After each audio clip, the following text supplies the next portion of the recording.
This episode of Rivals is presented by Rip Curl.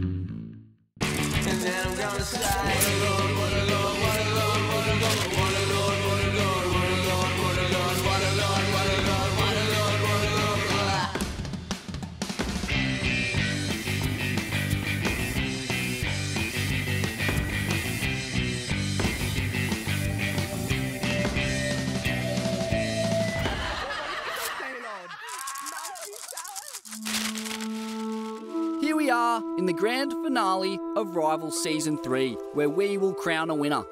This time round, we took a look at the top young male talent in the country as they launched their bid for a berth on the World Tour.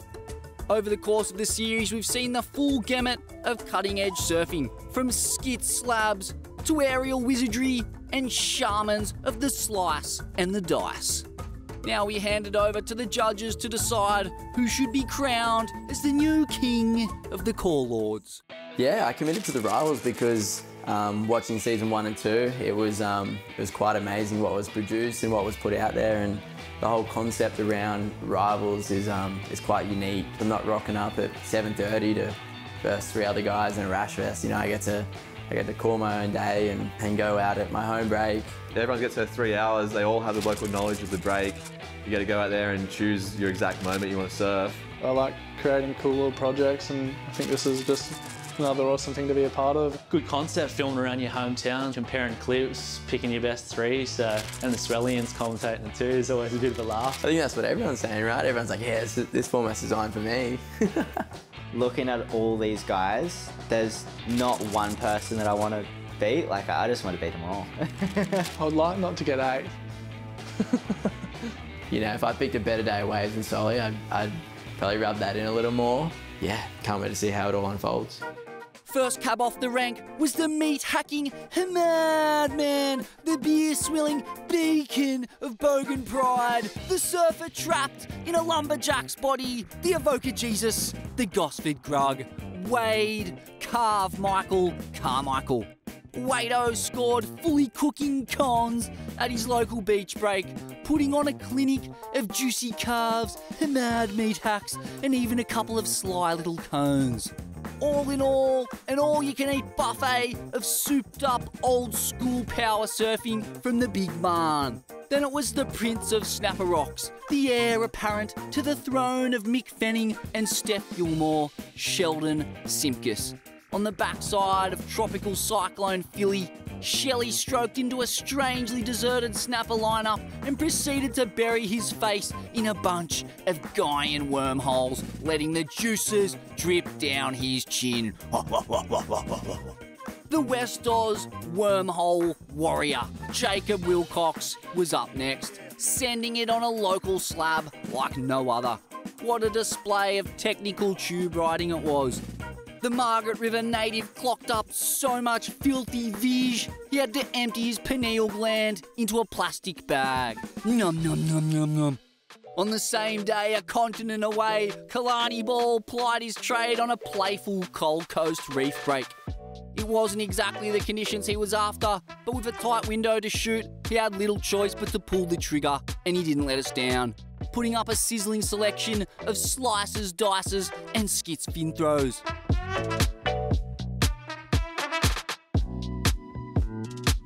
The Narrabeen nuclear warhead, Jordy Lawler, scored himself some ruler edge left runners at home, flaring up that world-class front side with a host of hectic punts and carves.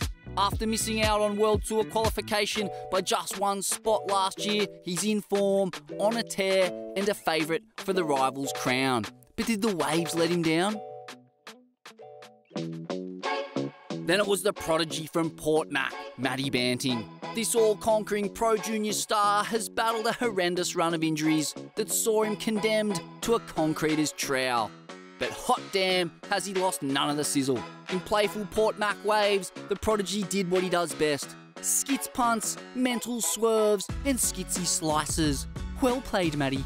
Well played indeed. Further north at Byron Bay, Mr. Smooth, Soli Bailey, had a bit of a shocker, rolling the dice on the generally super consistent beach breaks and points of his hometown, only to come up snake eyes. Nevertheless, the slab specialist and style master still managed some poppy punts and a solid performance. Finally, we saw the Sunny Coast skits punt shaman, Reef Heazlewood, scoring a fun rip bowl tailor-made for his variety of supersized straight airs and corked rotations. He went to his strengths, as predicted, making the most of some short period swell to land a bunch of fully sick aerial manoeuvres. After the break, we go behind the scenes as the Rivals team hits the road for the Urban Surf Winter Jam in Melbourne.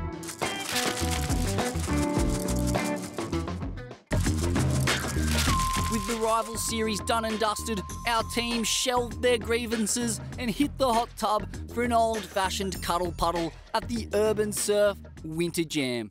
Where are we, Sheldon? Melbourne, Urban Surf. About to have the day of our year. Any of yous check the 40? Yeah, 1 to 2, offie, sun's out, day off. Suburban Kiwi, year 2050. I'm still on the Kiwis. Everyone's playing it pretty cool, like not too serious, but wait until the first heat gets underway. Yeah, look at them all. They're just mucking around. I'm serious, mate. Zoned in. We're in a pool, right? You don't even go under the water. Soli's got his Rivals heat on. This is what we're going to win. Plan here, it's actually pretty similar to Rivals. Just have as much fun as you can. But this time, you get to surf all the boys. It's a Rivals reunion.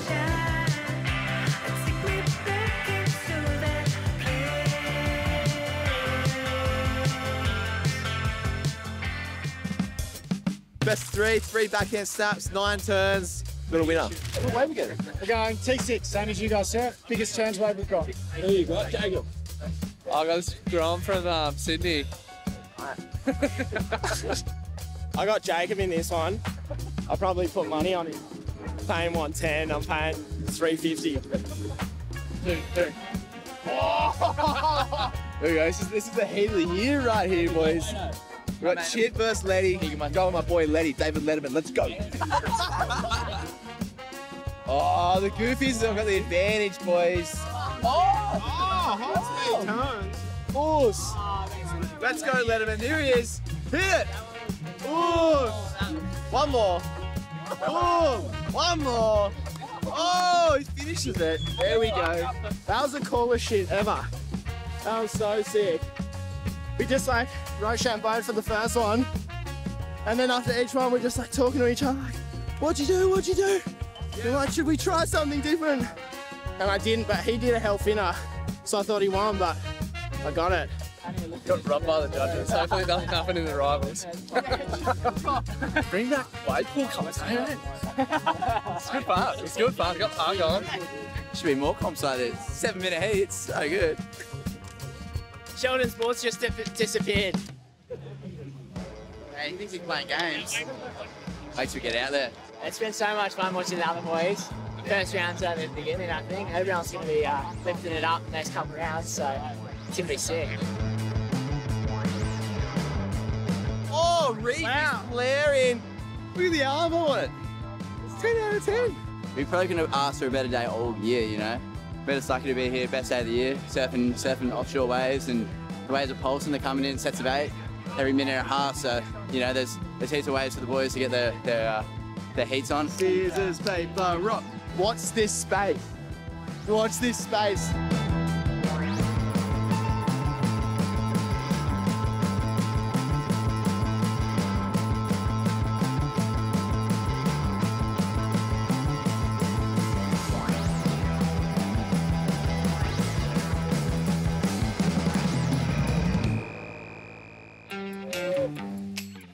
I get it? That's fun, man. I don't want to talk. I'm too rattled. I don't want to talk. Dude, the tactics paid off. Don't tell anyone. Man, I said it from the start, Reef's going to win, but I might need to be the upset right now. I'm just going to go for it on every wave, so hopefully I can make my turns. On that last heat, I was pretty unstable. Wade versus Reef. Me, Sally, Dums, Edgar judging. May the best man win. Don't ask me who's going to win because I don't know.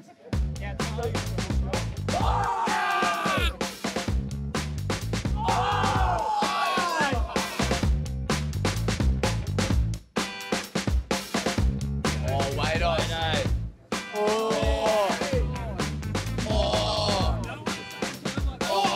That was Hammertown. That was some sick surfing. In a tight-fought final, the Sunny Coast Skits punched Shaman Reef Heazlewood got the better of the meat-hacking madman Wade Carmichael. Can Reef continue his rich vein of form in the rival series? He was the whiz kid, mate. He was always going to do it.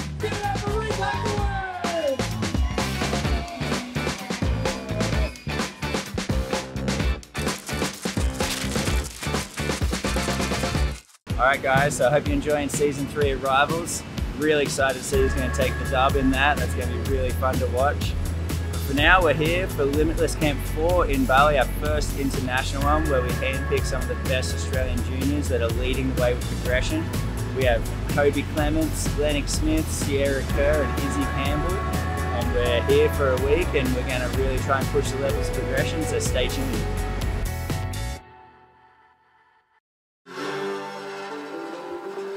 Let's face it, nobody wants to get skunked. Don't go before you know. Know before you go.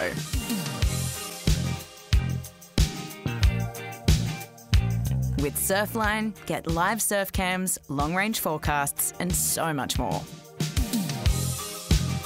Surfline, we'll help you find your next wave.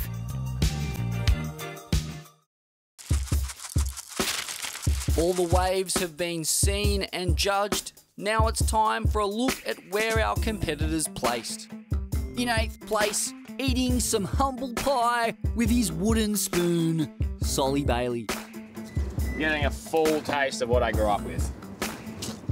Shitty, but fun, but not really that fun. Would have been much funner on a fish, which is like 90% of the surfs that you kind of surf around here when it's like this. It actually was really fun out broken then, like 1 foot and running, but it was just so flat and kind of disjointed. You needed a little 20 to have a bit more fun out there. But one of the most stylish, committed and gifted surfers in the field, the waves just didn't show up for the Byron native, leaving him with an old-fashioned skunking. In 7th, we had Kalani Ball, another ultra-talented surfer who was let down by his ability to crunch the forecast data and come up with the creamy cons. The little window that I chose, I feel like they were the best waves I could have had for sure. So yeah, stoked. That was a fun little bank. Got some, so it's all good. Probably my last turn in like the last couple of minutes. That was probably my best waves. Stoked I had the 3 hours just to squeeze that one in. Yeah, and it was just super fun out there. It was a really fun little right-hander, and there wasn't too many blokes out, so it was good. As well as he surfed, a waist-high rock runner is never going to win the Rivals crown. Next! In 6th place, the pride of Port Mac, Matty Banting. The former World Tour talent was served up some semi-punchy peaks, but it wasn't quite what the doctor ordered in this stacked field. I didn't really get many like 9s or 10s or incredible waves, but just got a bunch of fun waves, and it was a pretty sick little session. One of the best little sessions I've had for consistent waves for 3 hours in a little while, so it was sick. There's so many waves. I was saying to my friend, I was like, I think I got like 20 7-point rides, and he was saying, yeah, don't score yourself up too much. But it's definitely taxing, like surfing that many waves with so much clarity, having to be on point for that long of a time. In 5th place, the Narrabeen dungeon-dwelling Doom Rocks specialist, Jordy Lawler, who did the dance on a couple of dreamy sand-bottom runners, but couldn't come up with the killer blow. It was real peaky. It was kind of like what I expected, actually, so that was good. I mean, if it was a foot or two bigger, it would have been, like, really good. But, yeah, it was kind of small, but, like, super nice shape and, yeah, had lots of fun. I knew I just had to surf out of my skin out there. I knew how good they are at surfing. So yeah, I'm excited to see all their parts and stuff like that because I know they'll be ripping and yeah, can't wait to see it. In fourth, the big bopper and former World Tour giant killer, Wade Carmichael, on a peach of a day at his native Avoca beach. 3 hours, 3 waves, I'll take it. If there was a bit more waves at the end, it would have been better, but the 3 hours flew by. So it was good. I'm gonna go get some food and go surf again. Get back out there. That one looks nice though. Look at the colours. Hey, that's sick. Oh, awesome. The big banana went off. The Rain Man. Fresh stick, fresh 6-1 keg, going off. After the break, we're down to the final 3 and we'll find out who walks away with this year's Rivals crown. To the untrained eye, we're a collection of strangers. But if you look closely, you'll begin to notice unique patterns, habits and rituals. Whether you've recognised it or not, you're already part of something. Club Rip Curl is our way of recognising that something and rewarding our members in a way that complements what we collectively are. Club Rip Curl. You're already in it. Let's make it official. And then there was 3. The Fresh Prince of Snapper, Sheldon Simkus, the West Oz Wormhole Warrior, Jacob Wilcox, and the Sunny Coast Punch Shaman, Reef Heazlewood. Yeah, that'd be pretty cool to get the win. It would be kind of like a new age win in a way because you're versus people that are on the complete other side of the country. I wouldn't be competing if I didn't love to win, so it is a huge thing to be able to take home, and obviously all these guys rip, so if you can take the win, it's a huge feather in the cap. To go down to a QS or whatever and kind of beat someone, it's you know, you kind of take that in your cap and you never really brag about it, but to beat the other 7 boys on this Rivals list, I'd be bragging for sure. It'd be a good one. I think I picked the right day. You just don't get days out here very often where there's no one out. There's a few crew rolling out now, but pretty ecstatic. I got sick of after you got about 5 big barrels. I had enough. My body had enough. I was exhausted. Both seasons 1 and 2 of Rivals were won by former world champions in Joel Parkinson and Sofia Milanovic. It's a really good concept and competitive concept, and it's got huge potential to be something just out of the world if you land one of those perfect days. Otto, Mick, Dingo, all those boys. Here it is. Good luck next year. It feels amazing to be the first female to win Rival Series. I never expected it to win it, so I'm super, super happy. All the girls were surfing really good. They're all amazing, talented surfers. ¿Lo puedo cargar? Yeah! Go! This time round, with an even spread of talent across the field, the judges were well and truly up against it to pick a winner. Introducing the Eggheads, led by Olympic head egghead, or judge as he's more commonly known, Glenn Elliott. Glenn's going to break down the judging criteria he and his cutting-edge team of eggheads have come up with for Season 3. My favourite part about this season of Rivals is the fact that these guys are hardcore QS warriors. They've done all the hard yards. Some have achieved the CT and for a short time or a little bit longer, but the main thing is all of them are of the same high standard. They all deserve to be there at the top, and I really hope that if they're aspiring to get back up there again, I really hope they do. And if they haven't got there yet, I know they've got the ability to get there. So that's what I love about Rivals this year. It's just the amazing standard and the enthusiasm that they bring to the whole show. What have we got there? 5-2 or 4-8. It's a challenge judging Rivals because there's quite a few aspects in play here. We always base our scores on the degree of difficulty, whether it be an air, a power hack, or whether it be a tube ride. It's always based on the degree of difficulty, and one doesn't overshadow the other. As far as we're analysing, we're looking at how well did the surfer perform with the canvas that he selected. The canvas is the conditions that they surfed in that day, and the heat times are all set in stone, so they get 3 hours to surf their local break. It presents certain challenges for the surfers themselves, which is really unique. That's Byron in a nutshell. Don't come surfing here. And that's the aspect that I really, really enjoy about Rivals. It's been an amazing performances by all of the surfers, but I think we've got an absolute clear-cut winner here. Surfing on his home turf. They've all done a fantastic job with the waves that they selected, which is a really dynamic, interesting sort of aspect of Rivals, and puts the onus back on the surfers. But for me, and what do you think, boys? Is it? Yeah, for sure. Yep, definitely. Well, there it is. The judges have had their say, and the winner of Rivals Series 3 has been decided.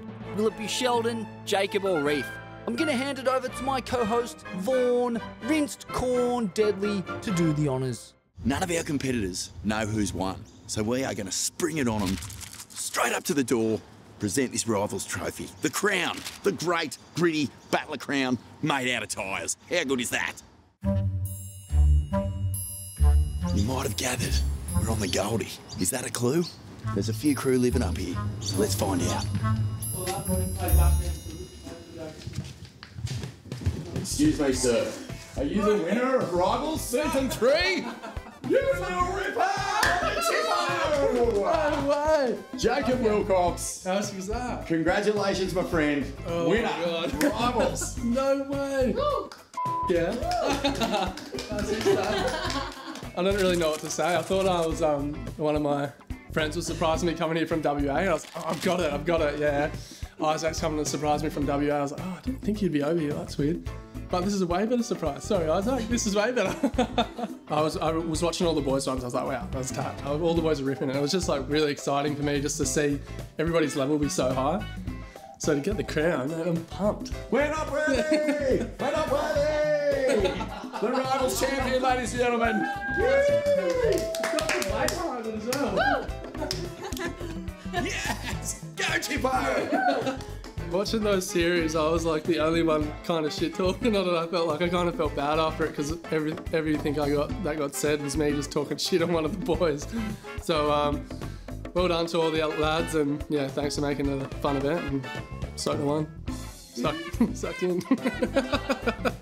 That was probably one of the best days I've had actually this whole year. I only went home that one time this year, and I got lucky with those waves, and that's probably the best wave I've had of the year. So to do it in the Rivals heat, it was pretty special, and it was one of those waves where you kind of take off, you don't, like it's just like a real sketchy wave, but it just kind of works out. And that was one of those ones I was like, oh, I'm still on my feet after this, and it just went all white water in. Yeah, I was pumped. Well, there it is. The winner of Season 3 is Jacob Chippo Wilcox for his super committed under-the-ledge acrobatics at his hometown slab.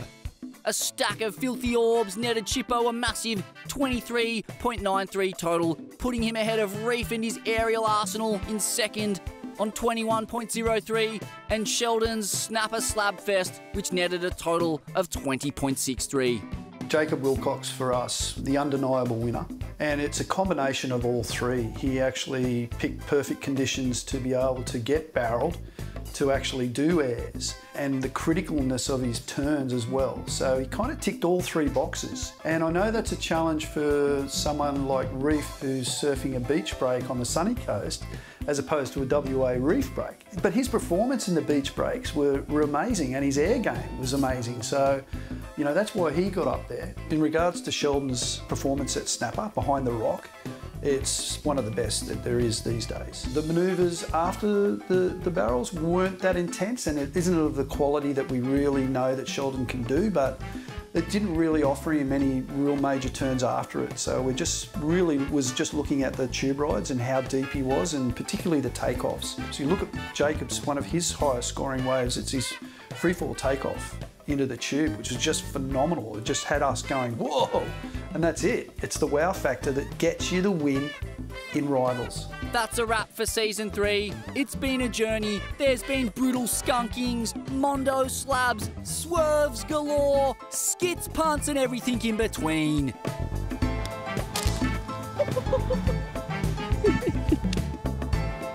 Give me the money! Give me the win! Good luck, Sheldon. Hopefully the boys are cooking me and I'm not just a freak that just bags everyone out. We hope you enjoyed it. I certainly did. See you next time. This episode of Rivals is presented by Rip Curl.